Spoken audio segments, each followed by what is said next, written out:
Welcome to Norway's hottest church. I mean, that's not what it says. Welcome to Norway's first church and oldest building.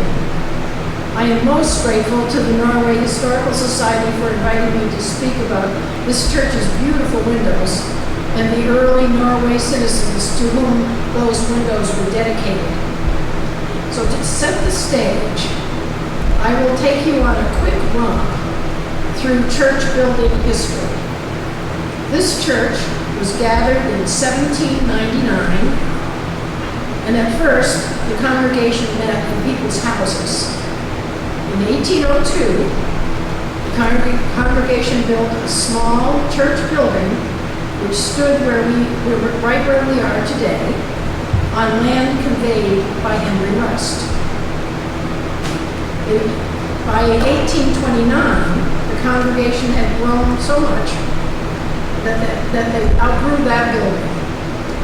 So that building was moved across the street. But that Metalsi Gallery is not the building. The original building was moved a couple of other times and it's lost in the mists now. The new church is for where we are now. We're sitting now, it was built. In 1866, the building was jacked up and our concert hall was built underneath.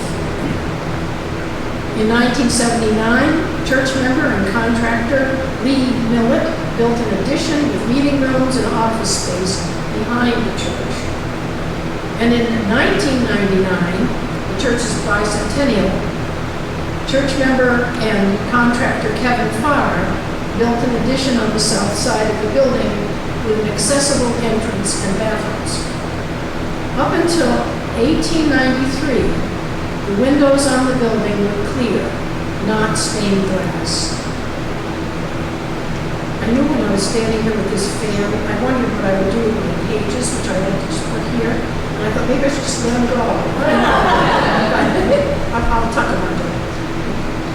In 1893, just to set the stage a little bit more, the Industrial Revolution was well underway throughout New England, including Norway. The shoe industry had been here about 20 years, and the C.B. Cummings mills had been in business for more than 30. There was also a large tannery and a number of smaller industries. Jobs were most likely plentiful and steady. So, in 1870, about a third of the town's population lived in the village. By 1890, the population in town exceeded that of the rural areas for the first time. The expanding industry fueled a lot of this increase, attracting workers from many nearby towns. So by 1893, there were a number of retail stores on Main Street selling shoes, ready-made clothing for men, women, and children, groceries, drugs, and sundries. There was a real Main Street, as we know it. The town was prosperous, with 2 hotels, 2 banks, and the beginnings of catering to summer folks. Members of this church were a part of this prosperity. They wanted to honor their forefathers and mothers, and they had the money to do it, and they purchased these beautiful stained glass windows. The windows they bought, these windows, are in the distinctive American stained glass style, rather than the European Gothic style. The American style was developed by John Lafarge and Louis Comfort Tiffany. They both were painters who developed glass that produced a wide range of effects without the need for painting on the glass. This glass was known as opalescent. I think I'm saying that correctly. Opalescent? Opalescent glass. The 2 designers soon became competitors and both received patents for the glass they invented. But that is a subject for another day. The point is that our glass are Tiffany style, not made by Tiffany. If they were Tiffany windows, we could sell just one and buy a new belfry and have plenty of money left over to fix up the rest of the building. But they're Tiffany style. The folks who bought our Tiffany style windows, our 19th century Universalist ancestors, were liberal Christians with an emphasis on the liberal. They believed that to be a Christian, one must live as Jesus taught. The Bible, particularly the Gospels of Matthew, Mark, Luke, and John, was their primary text. For our Universalist ancestors, Jesus was a great teacher, the greatest teacher the world had ever seen, a prophet. They also believed that we all have the spark of the divine within us, and that Jesus was a son of God, just as we are all sons and daughters of God. The memorial windows our Universalist ancestors chose to buy reflect their liberal Christian theology of living Jesus' teachings. There are no windows depicting anyone bleeding, nor anyone wearing a halo or wings, or walking on water. No supernatural miracles. And although industry was prospering in Norway Village, Norway was still a farming community, and almost all of the windows have an agrarian theme of one sort or another. I might interject here that I think there was a catalog that showed these windows, but we don't know. We've lost the record that says who we bought them from. But I saw that window in the Universalist church in Saco. So I think that there's more research to be done. So with all of this in mind, and a big thank you to Sue Dennison for providing information about the families who donated the windows, let me tell you about our windows. I am going to tell you some Bible stories, but believe me, I am not trying to convert anyone to anything. So, no, I'm not preaching, just telling the stories.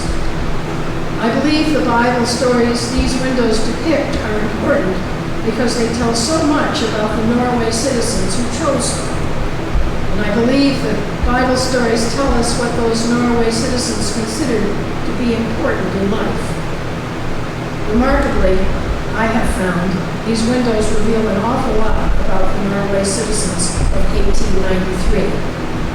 So we'll begin to my left, to your right, at 1 o'clock. This is the Beale family window, given in memory of the eminent Maine architect, builder, Ezra Fluent Beale, and his wife, Marianne Bennett Beale. He designed and built this church, this building, and she was the daughter of Anthony Bennett, one of the founders of the church. Ezra Beale was a lifelong Universalist who built many other prominent buildings in Maine, including train stations and city hotels. This window is one of two windows here named the Good Shepherd window. In the 1949 history of the church, written for the church's 150th anniversary. The parable the window depicts is the parable of the lost sheep in Luke. So here's the parable. Now the tax collectors and sinners were all gathering round to hear Jesus. But the Pharisees and the teachers of the law muttered, "This man welcomes sinners and eats with them." Then Jesus told them the parable.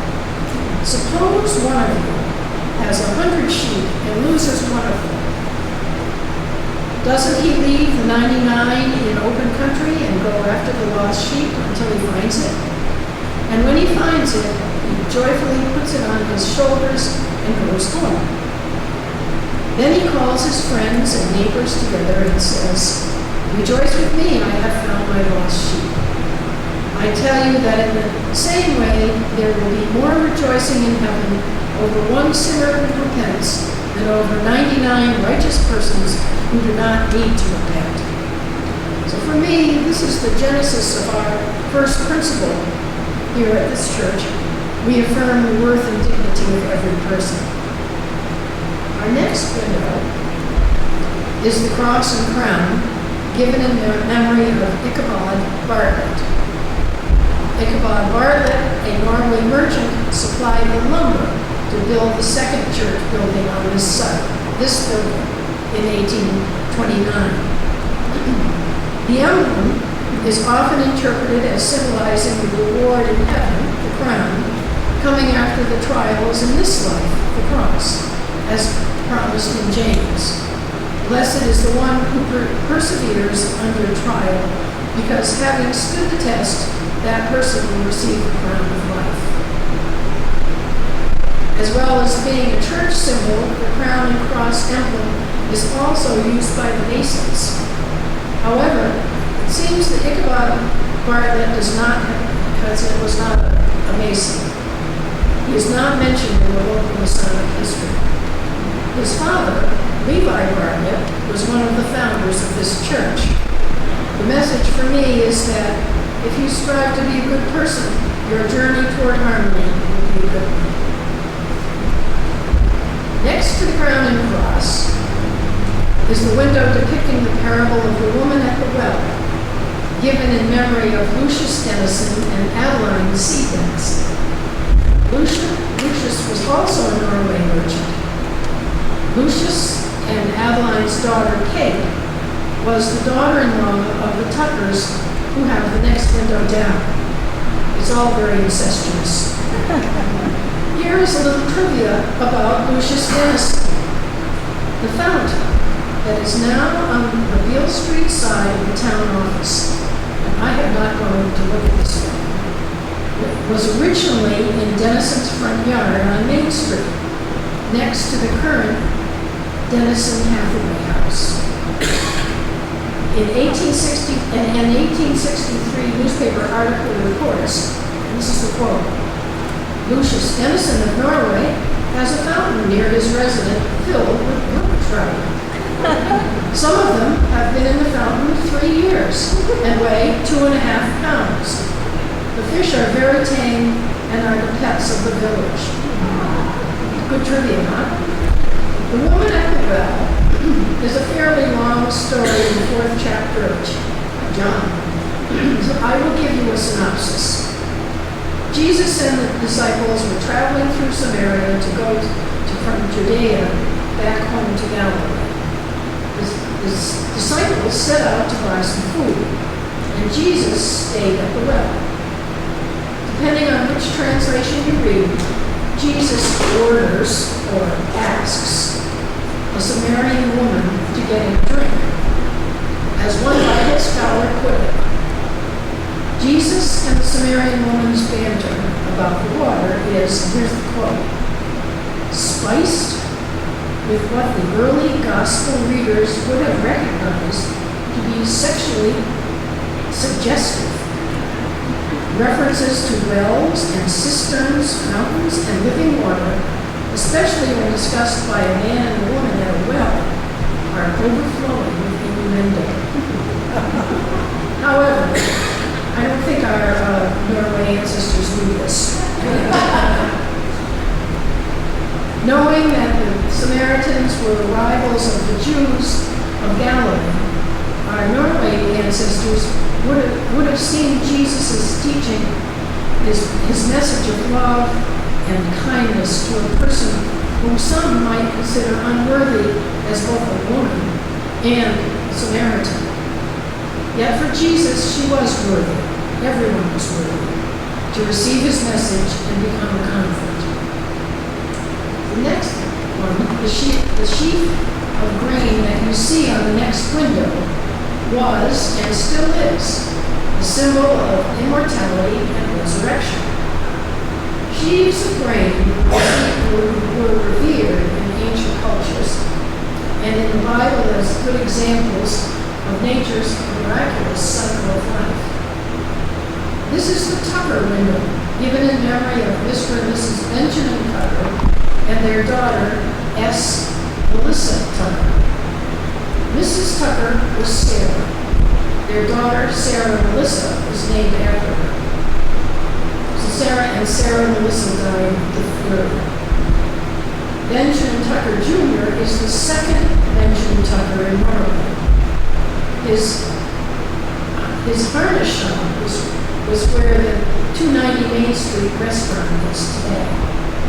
This Benjamin is the great-great-grandfather of Sally Bradley, who I was hoping was going to be here tonight, but she's a member of the church.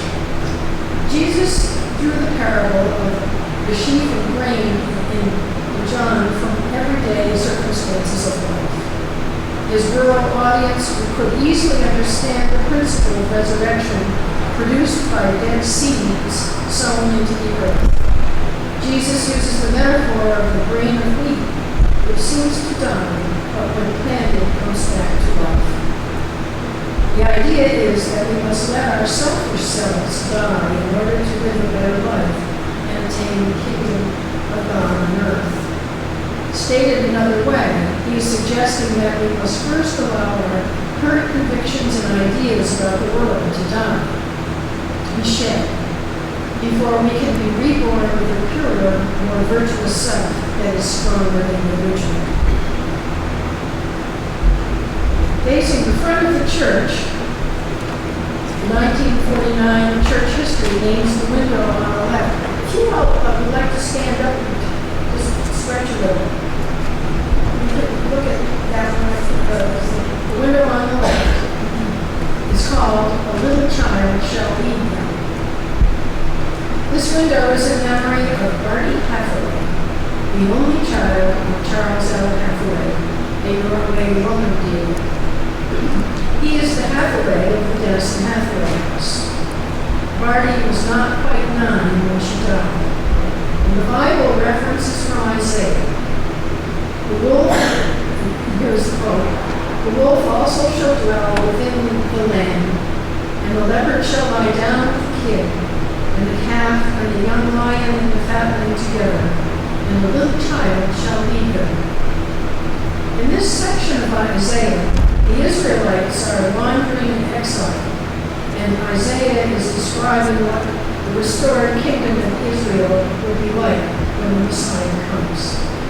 For the Hathaways, the kingdom must have been the kingdom of heaven, and little Barty is leading the way. Up above the balcony, I'm sorry this planted. This was once the fire lot. And up above there is another good shepherd. This window was given in memory of Horatio G. Cole and Pamela S. Cole. Horatio owned a wool carding factory next to the stream behind the Opera House and was a prominent businessman.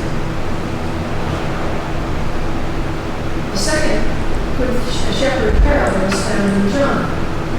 "Truly I say to you, the one who does not enter by the door into the fold of the sheep, but climbs up from some other way, he is a thief and a robber.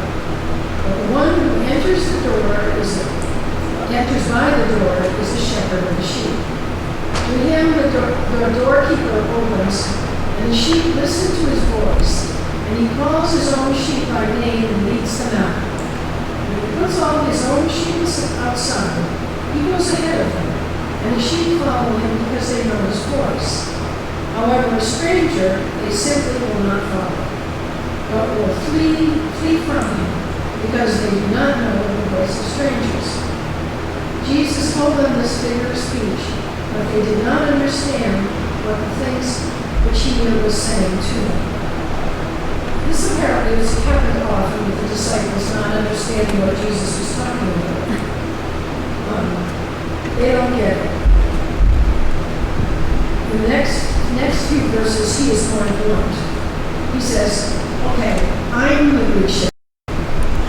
The point is that among all of the people out there preaching, he is the one who has the best message, the message of love and kindness, and his is the only path to the truth." So they didn't get the whole business stuff going through the door. Down below the second good shepherd to the right is the noise window, depicting the parable of the widow's mite. So that's that one over there. Amos Oscar Noyes owned a drugstore and was one of the town's most popular citizens. His daughter Della was a pillar of his church. The parable of the widow's mite appears in both Mark and Luke. And here's the King James Version. We have to do it because it uses the word mite. And he looked up and saw the rich men casting their gifts into the treasury. And he saw also a poor widow casting in thither 2 mites.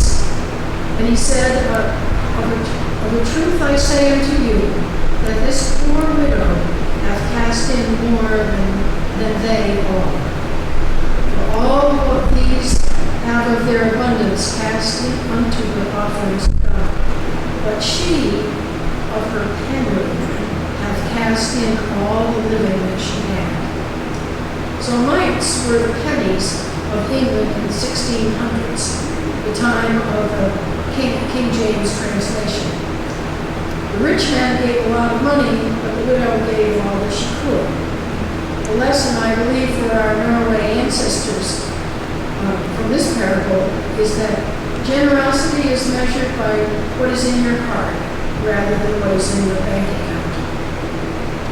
Around the corner from the widow's mite is the beer window, given in memory of Francis Freeland and Francis Henry Bierce, the wife and daughter of Norway lawyer Henry Bierce.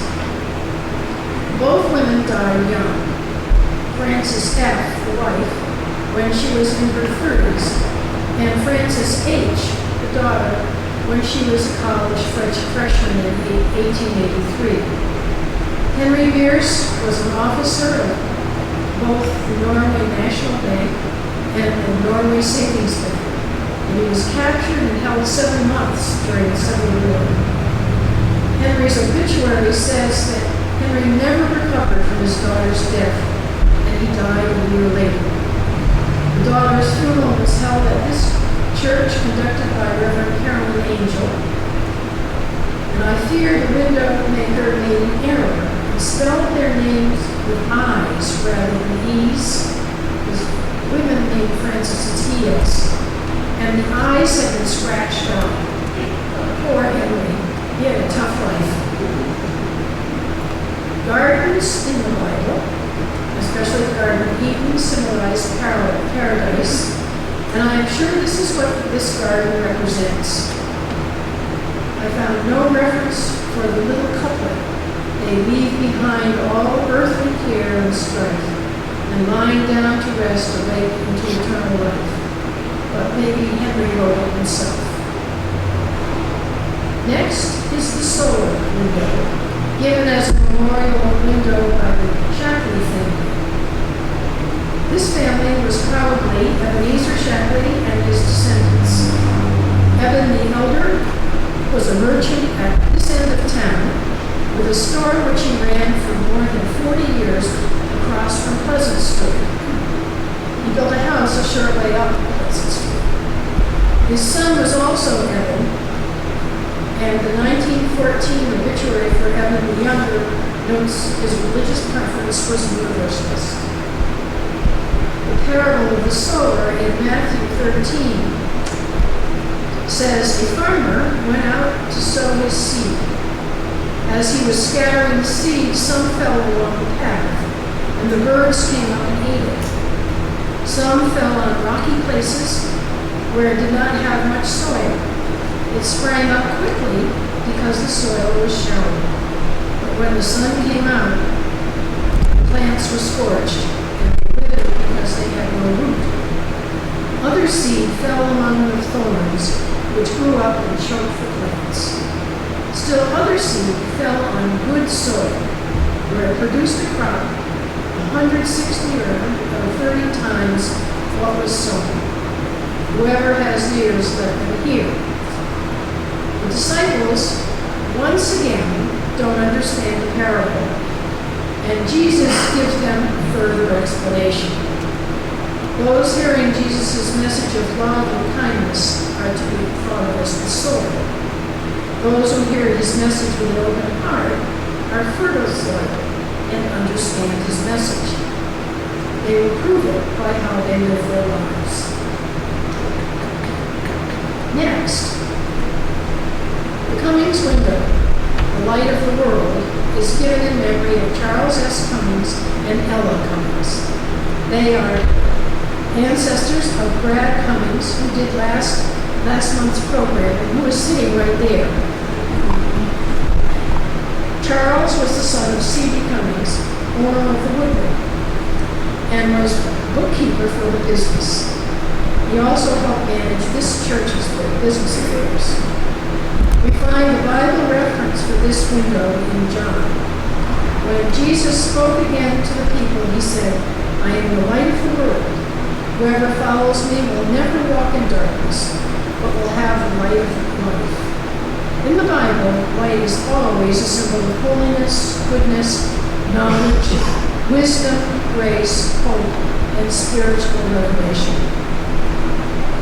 Our last window is the Danforth window, the Good Samaritan. The window is given in memory of Dr. Asa Danforth and his wife Abigail C. Danforth. Dr. Danforth was a prominent local doctor for whom Danforth Street is named.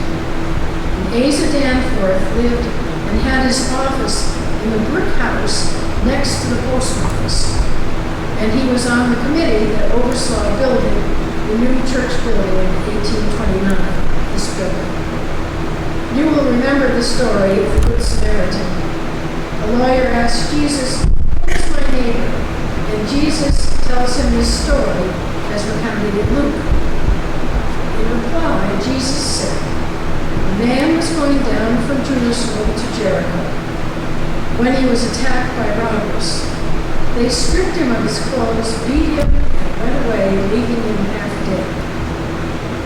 A priest happened to be going down the same road, and when he saw the man, he passed by on the other side. So too a Levite, when he saw the place and saw him, passed by on the other side. But a Samaritan, as he traveled, came where the man was, and when he saw him, he took pity on him. He went to him and bandaged his wounds, pouring on oil and wine. Then he put the man on his own donkey, brought him to an inn, and took care of him. The next day, he took out 2 denarii and gave them to the innkeeper. Look after him, he said, and when I return, I will reimburse you for any extra expense you may have." Which of these 3 do you think was a neighbor to the man who fell into the hands of the robbers? The expert in law replied, "The one who had mercy on him." And Jesus told him, "Go and do likewise." Noting that the Samaritans and Jews were rivals, perhaps foes would be a better word, the message of this parable is more complex than it seems. It also teaches us that people should love everyone, including their enemies. It is easy to love friends and family, but it is much more difficult to love those with whom you cannot get along, or even those who may harm or hurt us. So, as I learned more about our windows, I found myself seeing my Unitarian Universalist roots embedded in these parables. We know that our Norway Universalist ancestors viewed life as a journey toward harmony. We call it the divine spirit, heaven, paradise, the kingdom of God. And they thought that in order to get there, to reach harmony, everyone had to make it. No one can be left behind. Hence, that is why we are called Universalists. Not only did they believe that we must help each other along the way, they believed that the goal of harmony could be achieved here on earth. For me, these stained glass windows describe how to live in community, how we must try to live as we journey together. Today, our Unitarian faith has evolved and We find truth and meaning in many texts, but our values are not so far from our Bible-based Universalist ancestors. We still believe in the worth of every individual, the generous heart, in helping a stranger. How fortunate we are that we have windows that remind us of the wonderful people who led the way for us. Thank you very much.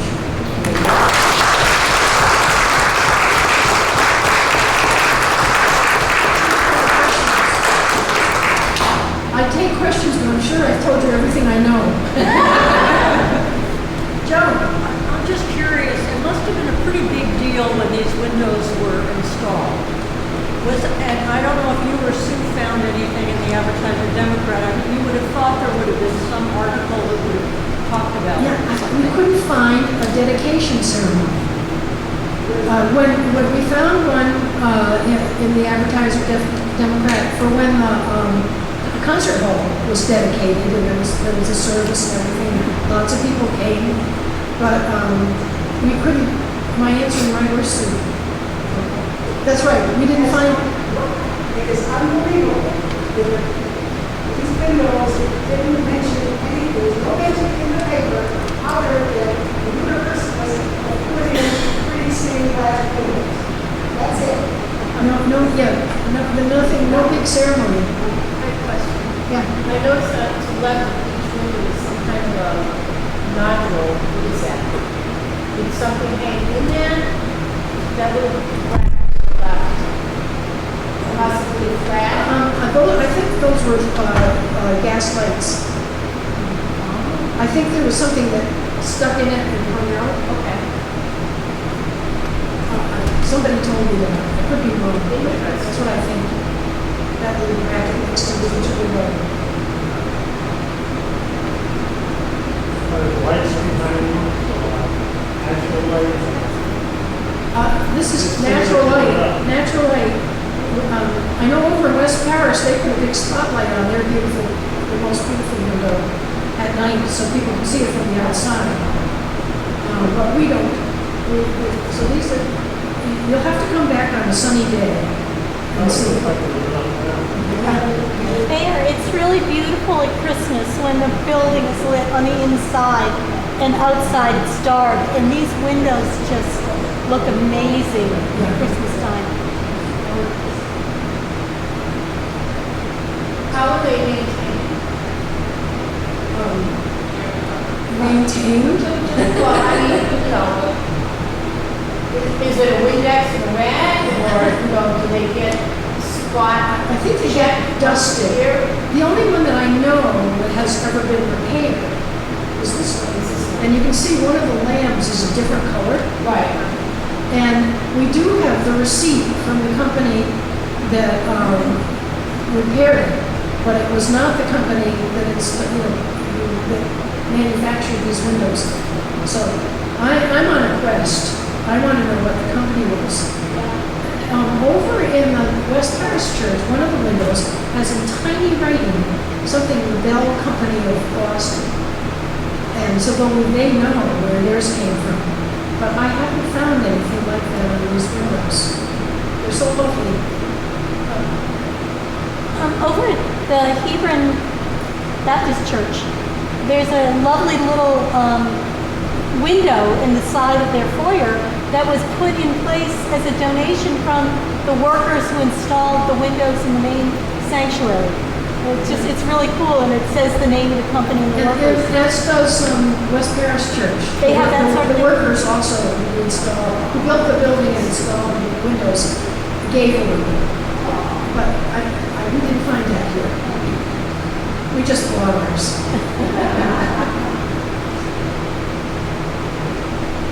It's got to have a name somewhere. Yeah, somewhere. We'll find it. We'll find it. Shall we go have refreshments at the Historical Society? Thank you for coming.